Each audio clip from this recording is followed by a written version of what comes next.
Hello, everybody. Nice to see all of you here. Is this microphone? Yes, it's working. Excellent. Are you all as excited as I am? Yes? Well, you don't know how excited I am, do you? Maybe I'm not excited at all. When I walked in like an hour ago, the check-in desk, where the retreat managers, where you all had to check in, I asked, "Can I check out, please?" They said no. So I'm stuck here, and so are you. No, I'm kidding. I'm very happy to be here. Very lovely to see all of you here, and I'm looking forward to meditating with all of you during these 5 days. And I also try to teach you a little bit. But I'm not excited. I'm just happy. As meditators, you all hopefully will experience moments of real deep peace, where you're really happy to be in the present also a pleasant moment. The present, pleasant moment. And when you're in the present moment, you don't get excited about the future, and you don't worry about the past either. You're just happy to be there, peaceful. When I was in the monastery this afternoon to get my lunch, I went upstairs where all the monks sit, and Ajahn Brahm asked me, "What will you talk about during your retreat?" And then Ajahn Brahmali was jumping in. He said, Sunyo is going to give all the secret teachings. So I said, I'll give all the secret teachings for which I'll be banned from ever teaching retreats again. No, we just joke around. And then I thought for a second, and I said, I'll talk about being peaceful. So the theme of this retreat will be being peaceful. Does that sound like a good idea? Yeah? Because the Buddha said peace is the highest happiness. And I hope you'll all get to taste a little bit of that highest happiness during this retreat. Now, this is a little bit of an introductory talk about the retreat and what you might be able to expect. So I just want to touch upon a few little technicalities. The retreat managers probably already did it, but I just want to tell you a little bit about why we have certain ways we do things. And first of all, if you've looked on your roster, the schedule, you might have seen, if you look closely, that everything is optionary in this retreat. You don't, well, except for the jobs that the retreat managers give you. Yeah, like cleaning your room, that's not optionary, okay? We have to do that. But it's optionary to come to these talks. It's all, you don't have to. So maybe tomorrow the whole hall will be empty, and Venerable Nanda and me can just meditate here. But I expect most of you will be here. It's also up to you whether you come to the questions and answers in the evening or the group meditation in the afternoon. And also, it's optionary lunch. I think everybody will be at lunch actually, but you don't have to. And the reason why I planned the retreat that way is because people, when they start meditating, and especially when they come to like a retreat setting, they think like, now I'm really going to do it, I'm going to go for it. And they're going to be really forceful with their mind. Like, I'm going to get enlightened this retreat, yes. And that kind of an attitude, I'm exaggerating it a little bit, but the kind of attitude from now I'm really going to do it.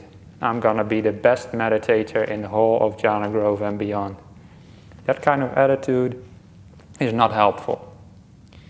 And that's why I also don't want to force you to come to the talks, and that's why we don't have a planned schedule of walking meditation, sitting meditation, like you might have had maybe some of you in other retreats.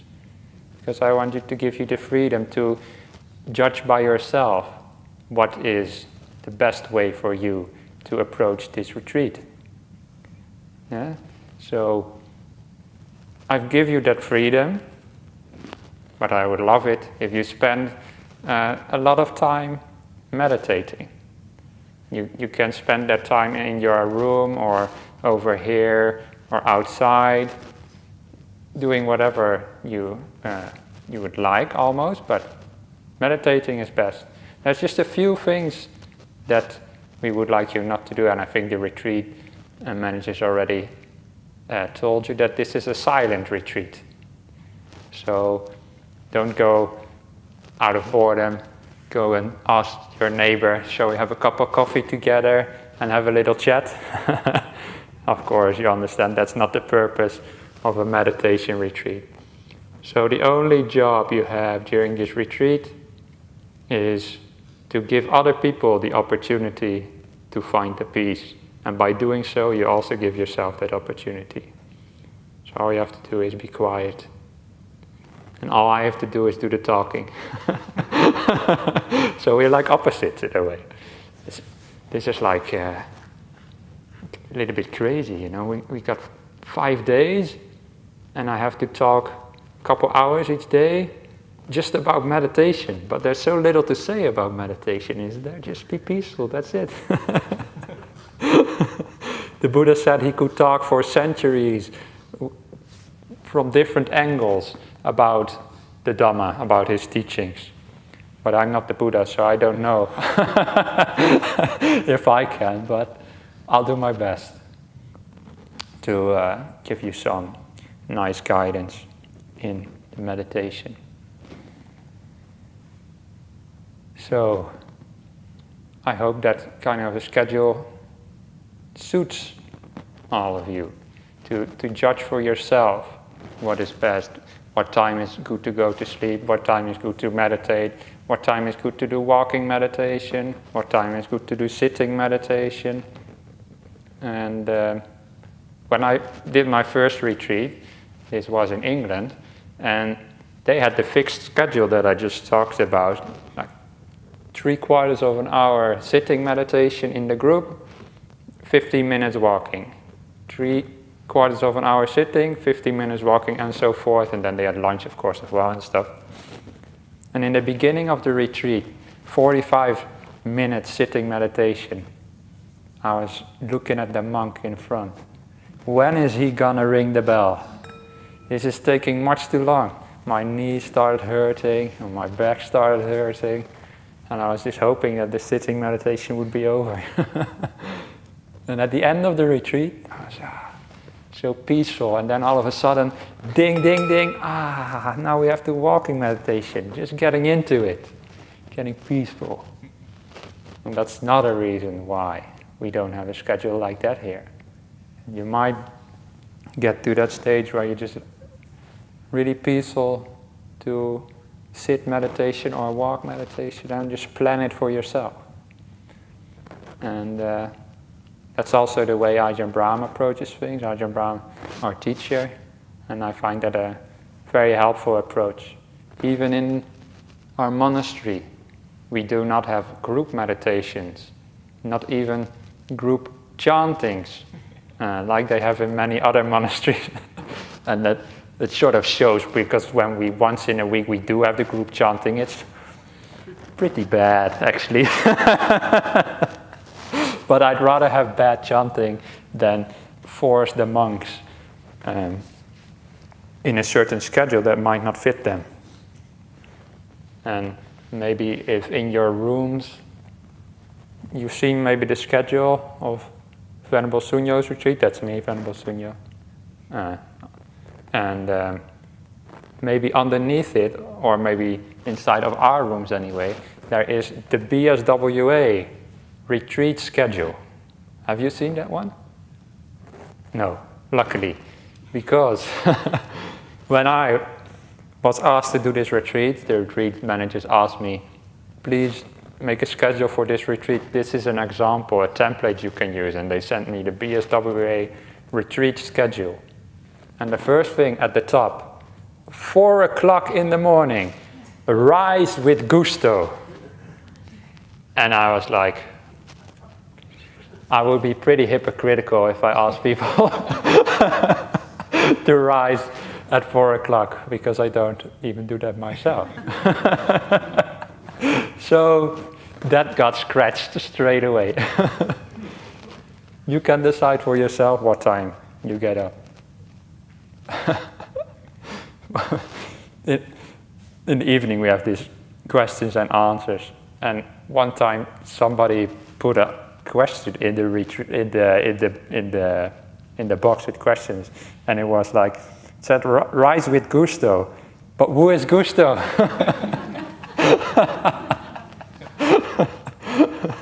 Yeah, we don't have a gusto here, or is there a gusto here? No, so we can't rise with gusto at 4 o'clock. If you feel like doing that, perfect, go for it. But you don't have to. And probably many of you have very busy lives. Some of you might even have traveled quite a while to get here. And you'll be tired.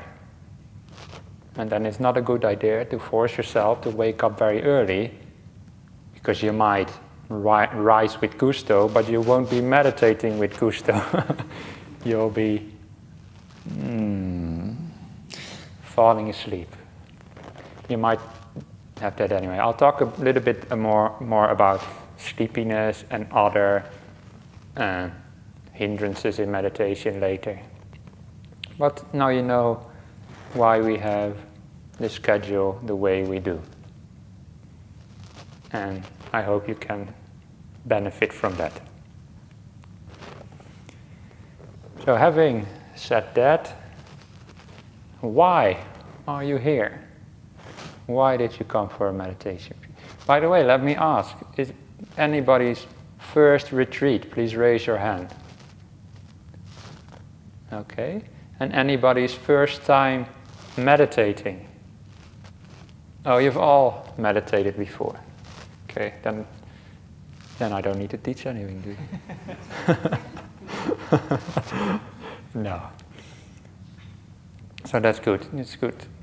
For those who are new to a retreat, welcome, and just enjoy yourself. Don't be afraid.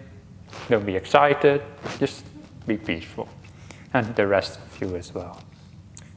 So about not being excited about the future or angry about the past, that will be my main theme of this retreat. People find a lot of joy in excitement, looking forward to things. And they might not realize, but find a lot of joy and satisfaction, is maybe the better word, in being angry about things or upset, because they feel so righteous about being upset.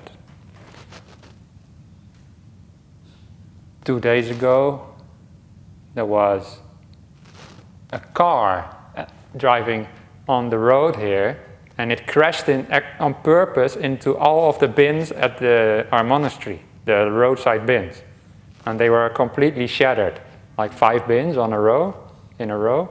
And we know it was a car because we saw it on the webcam that we have, because we had been burglarized before, so we have these like cameras. And I saw this car. I was the first to find out, I believe. So I saw this car on the camera, and it crashed purposefully into all the bins. And it even had this modified like crash bar in front. So it was purposely crashing into bins. So when the monks found out, how did we react, do you think? Stupid driver, why? Did we get angry like that? No. It's just like, okay, that's life, that happens. And the next day, it took a couple of hours calling the Shire for new bins, and then you have to call the police because you can't get the new bins without a police report. But Just happy to do it, we just do it and don't get upset about things. And that is such a beautiful way to live your life. And that is, the monks are possible to do that in Bodhinyana because of the meditation. Because in a meditation we train to find a peace, to find happiness in this moment, and to not be concerned about the things that happen outside of our control, or things that happened in the past, or things that might happen in the future.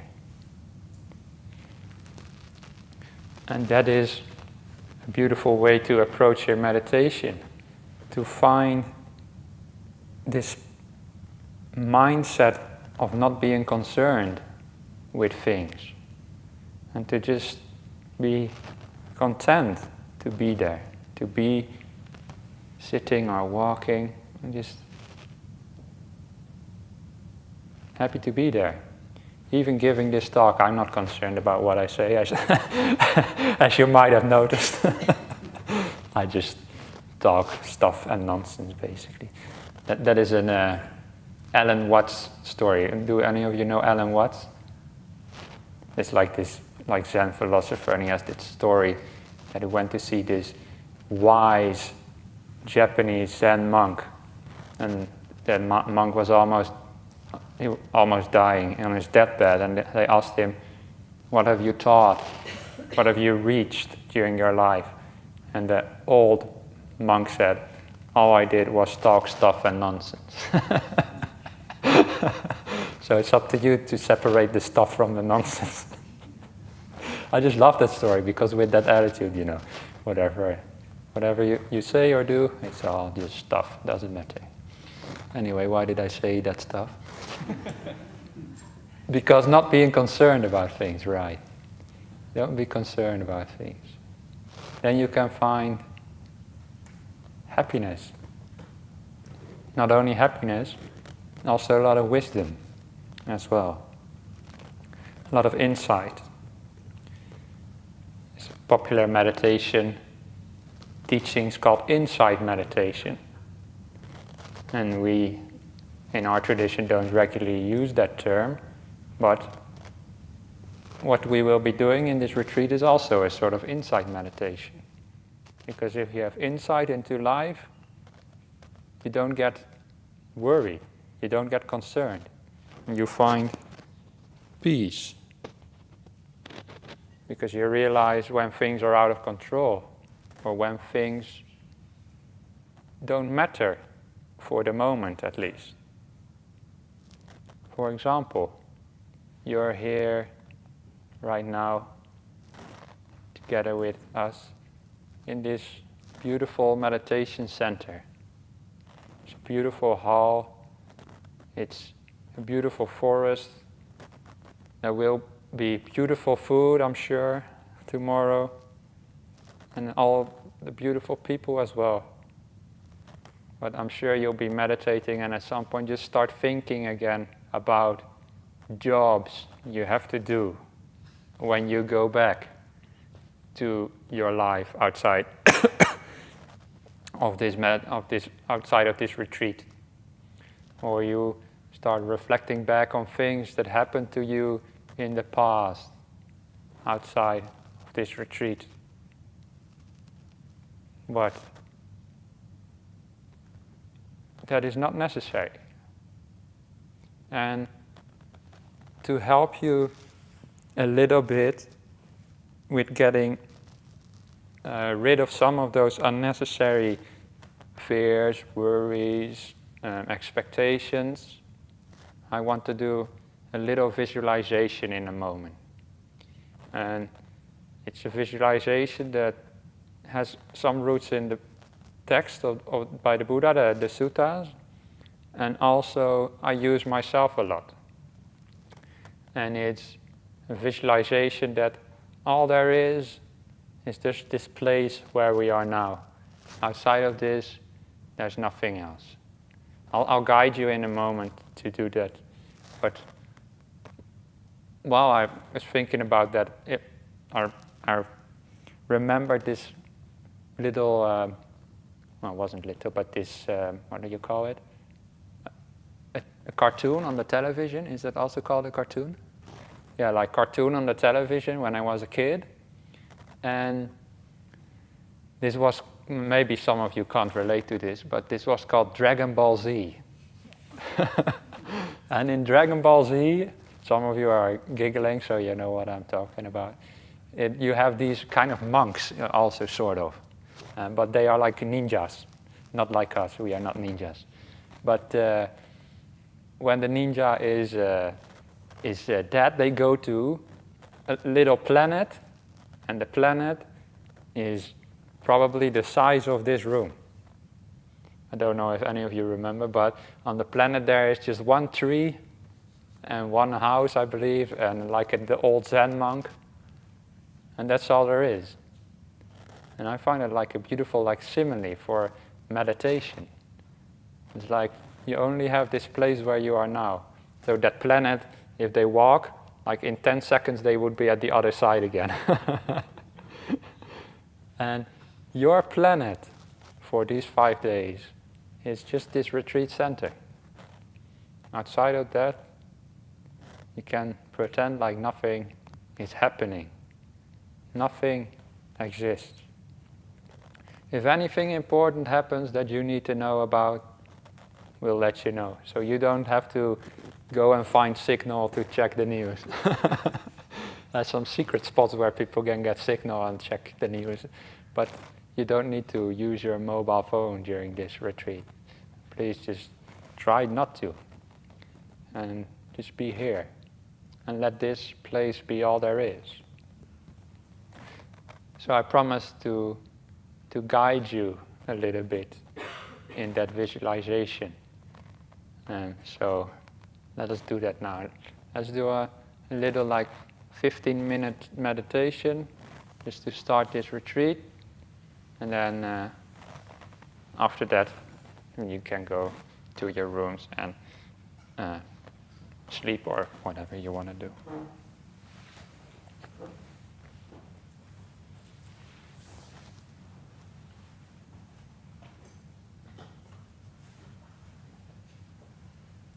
So just find a comfortable place a comfortable position to sit in.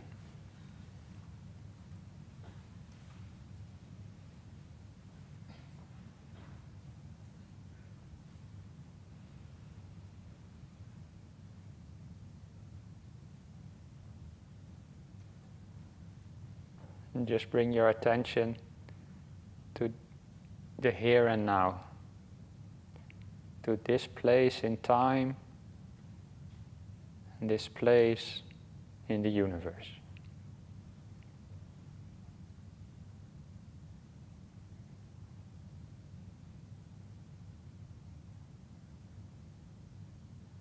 Just let it sink in that for the foreseeable future, you're just here. There's nowhere else you need to go.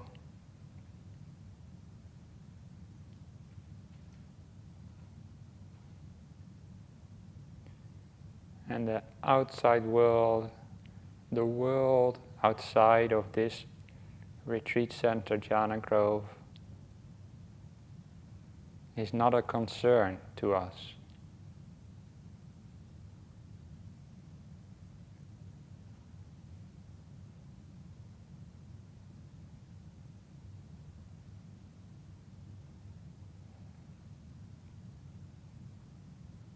You can imagine that this meditation center is like a little separate planet floating in space. The road you drove on to get here no longer exists. At the gate is where our world ends. And beyond that, there is nothing.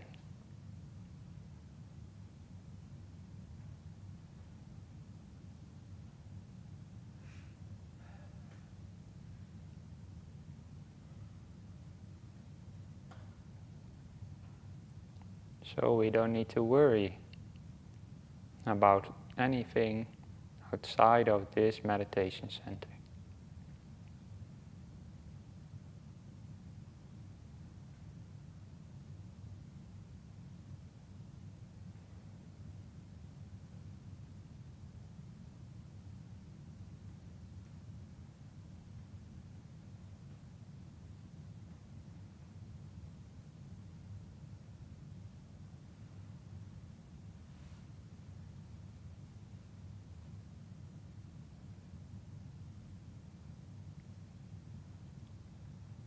Just try if you can somehow visualize that this meditation center is all there is. Convince yourself, convince your mind somehow that beyond the boundary there is only empty space.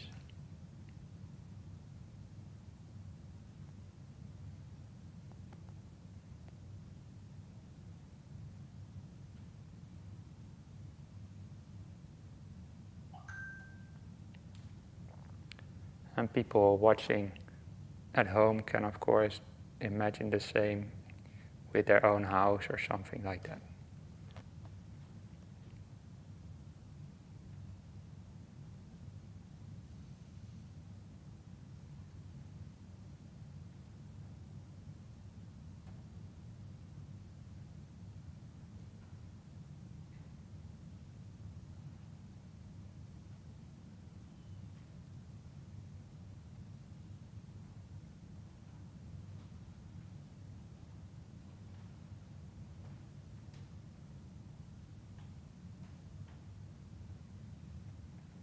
Or perhaps, if that is easier for you, you might also imagine like this hall.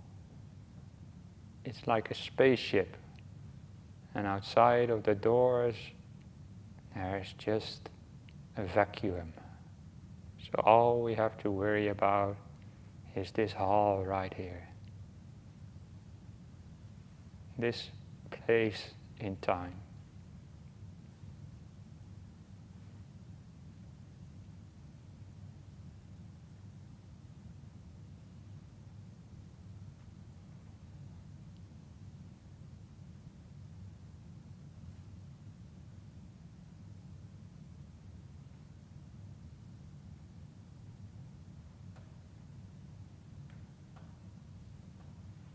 It's just us, the 60 odd people here.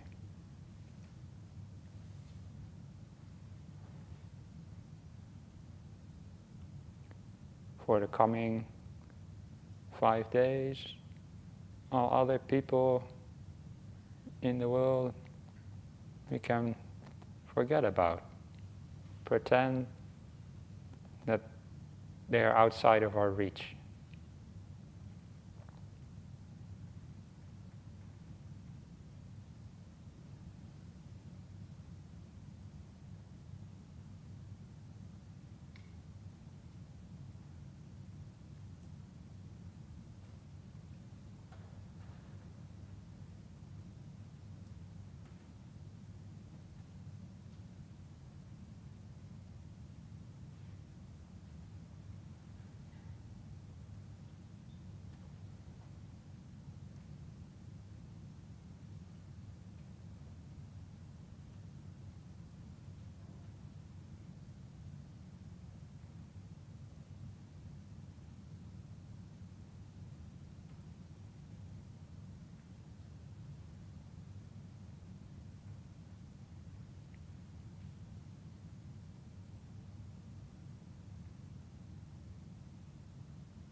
You can even imagine that it's just you here right now. like there's a little bubble around you. You might hear sounds, but those are just sounds. There's no other people there. It's just you. You don't have to worry about anybody else.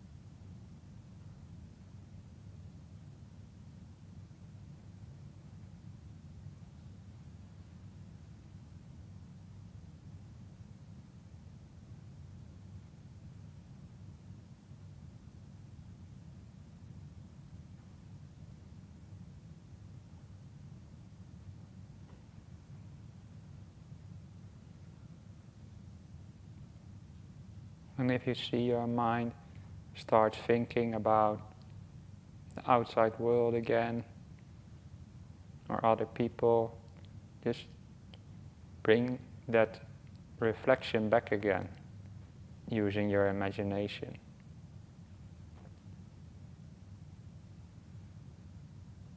That this is all there is.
And if you can,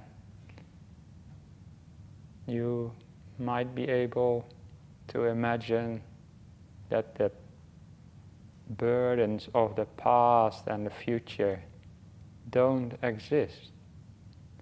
All there is in space and time is the here and now, this place and this moment.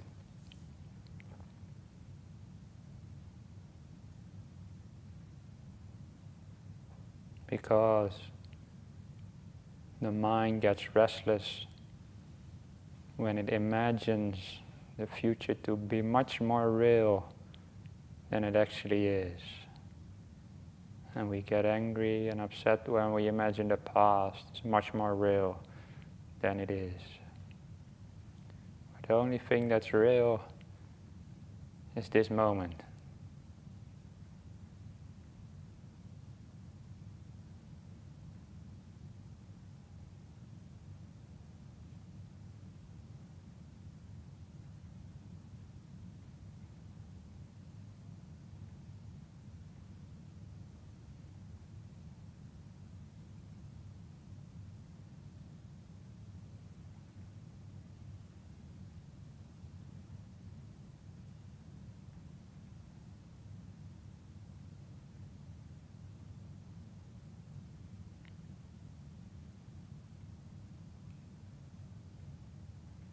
And one way to let go of the future is to imagine that this present moment stretches out infinitely.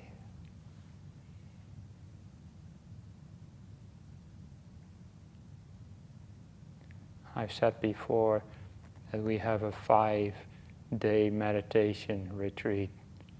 But just imagine that we have an infinite meditation retreat. and there is no future beyond this retreat.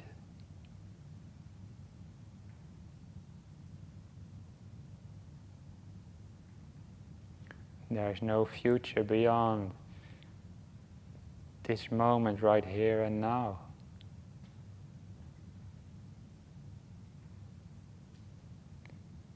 Imagine what it would be like if this is all you experience forever.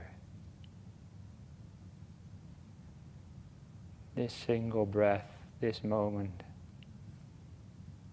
is all there is and ever will be.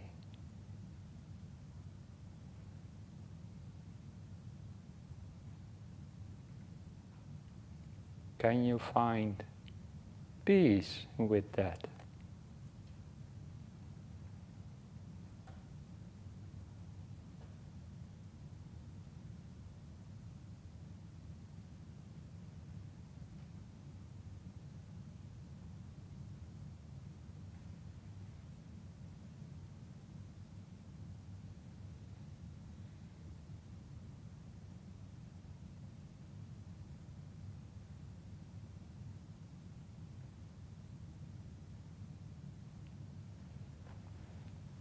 Okay, bring your awareness back to this hall.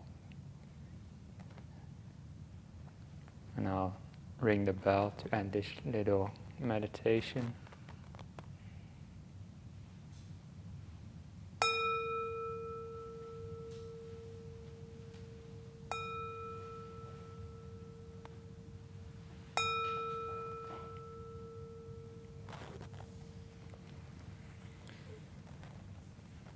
Okay, that was quite an unorthodox way to meditate maybe, but I do it quite regularly. And as I said, it has some basis in the suttas as well, the text by the Buddha, and can be very helpful, but maybe also a little bit scary. If any of you found it scary, that's okay. It's very natural, because what we're doing is challenging our attachments, challenging what we are, what our mind is so used to thinking about all the time, like the future I'm talking about specifically. So these kind of reflections that I just given to you, you can develop them in your meditation if you want, but if it gets too scary, then you can do something else, and I'll teach you some other meditation methods as well during this retreat, some more orthodox ones as well. But it's very helpful, especially the last reflection that I gave you, to just imagine that this single moment is all there is, that this single breath that you might be experiencing while meditation is going to stretch out for forever. And if you can be happy with that this is all you'll ever experience. Of course, you have to use some imagination, because it's not really true, but if you can somehow convince yourself that that is the case, and you can find happiness with that, then you can find really deep contentment in meditation. Because meditation can go really, really deep, and there's some wonderful experiences to be had. And I might maybe talk about that. We'll see how we go later. But those only come when you are happy with whatever you're experiencing already. Meditation is not about moving on to the next thing, getting something better, getting something in the future. That is such a standard way that our mind lives in the world outside of meditation. If you want to get something, you have to go for it. You have to do something, strive for it. And get from this place you're now to the next place. But in meditation, it's the complete opposite. And that is what makes it very counterintuitive. In meditation, we don't move on to the next place. We stay where we are, and we move as we could say, into this place, into this moment much more deeply. And there is not even a next moment, there's just this moment.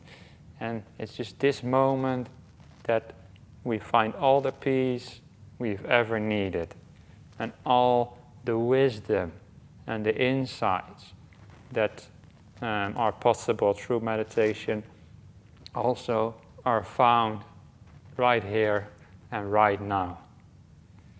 And it can be very challenging, as I said, to develop that kind of mindset. And you'll find that meditation is not always easy. You will probably get bored during this retreat. You'll get maybe upset with yourself. You think like, I'm the worst meditator in the whole of Jhana Grove. But probably multiple of you will be thinking that, or something like that. But that's just the way it is. Meditation can sometimes be a little bit of a struggle. That's just because our mind is not used to finding peace in the moment. And we have to train it. But we approach that training always with a lot of kindness and gentleness. Do not be upset about whatever happens in your meditation. It's all good. Craziest things you might be thinking about, I don't care. You can think, your mind can think whatever. It's all good. Yeah? So don't get upset with yourself. And I will talk more about all of that tomorrow. So, thank you for listening. And remember, tomorrow breakfast is optional. So is my talk. Getting out of bed is optional. You can do whatever you want. All right. Okay, wait. Do we do sadhus? Yes, okay. Who has done Ajahn Brahm's retreat before? It's a silent retreat, but 2 times a day you get the opportunity to, all that energy you've had within yourself to talk, you can use to say 3 times sadhu. And that's why, because all that energy is built up, sometimes these sadhus can be really bit loud, but but we'll see. Okay. Sadhu just means something like good. It's like praising the teachings of the Buddha. Okay, here we go. Sadhu, sadhu, sadhu.